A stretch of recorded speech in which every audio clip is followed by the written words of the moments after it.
Hi there, it's Yuri from teachingofart.com, and today I will be showing you how to draw and most importantly shade a cube. If you know how to shade a cube, then the same principle applies to shading a cuboid. So this is our fun drawing. The cube is in 1-point perspective, and before I start drawing I just need to explain to you the main principle about the light. So I have a model here, model of a cube.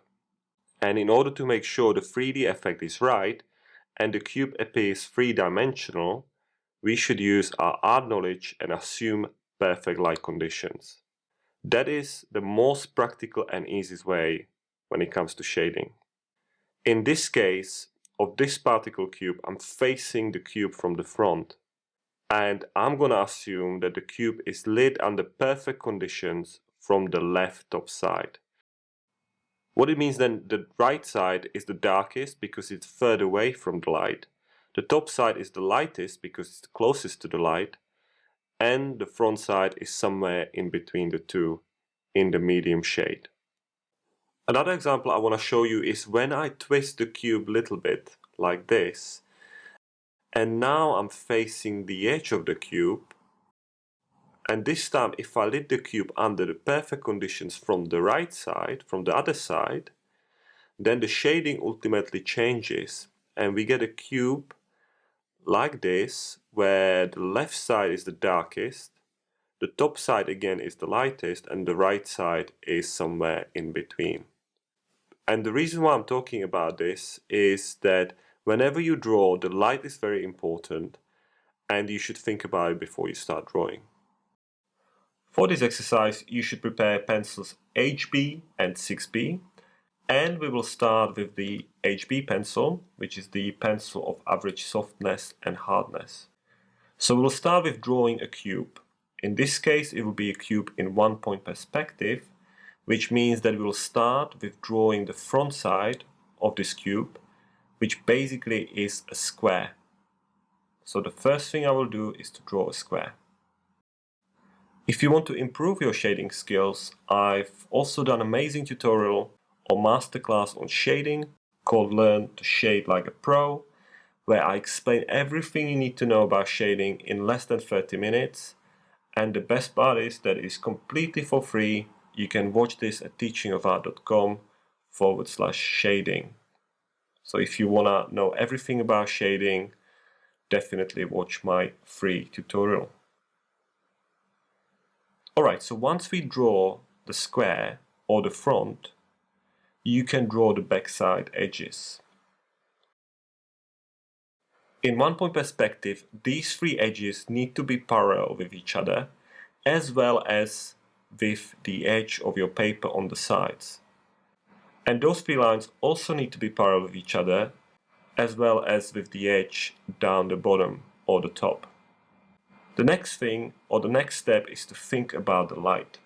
Since this is not a live model, we can assume the perfect conditions, and I will light the cube from the top right, which is the opposite of my first example that I showed you in the beginning.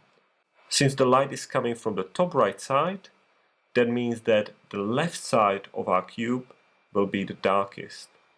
You should always start shading in the darkest area.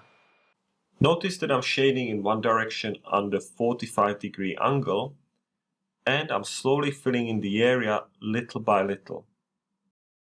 Around the edges you can change the directions, so you can shade in the direction of the edge, but generally speaking, try to shade most of the area under 45-degree angle. Your pencil should be sharpened, and you should not press too hard at this stage.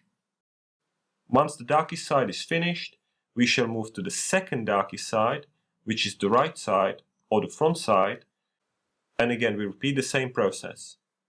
Notice that I started shading under 45-degree angle, slowly blending all the shades together.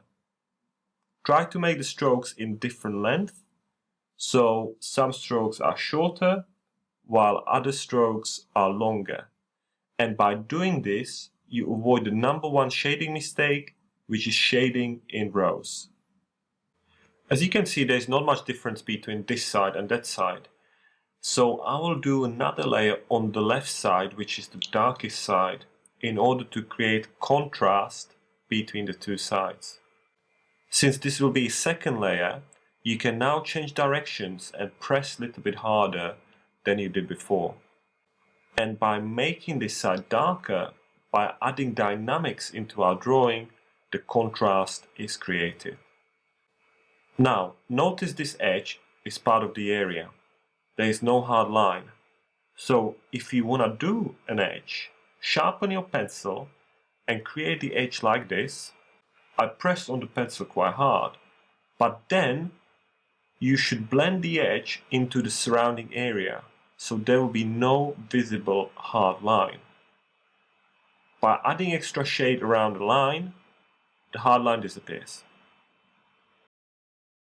You can see that at this stage the volume is created. The cube appears to be three-dimensional or 3D, but we're not going to stop here. We will take it to another level. So I'm going to add a second layer to my second darkest side. This will be very quick. Don't press too hard, work very gently, and since this is the second layer, change the direction and make sure that the shades around the edges are nicely blended.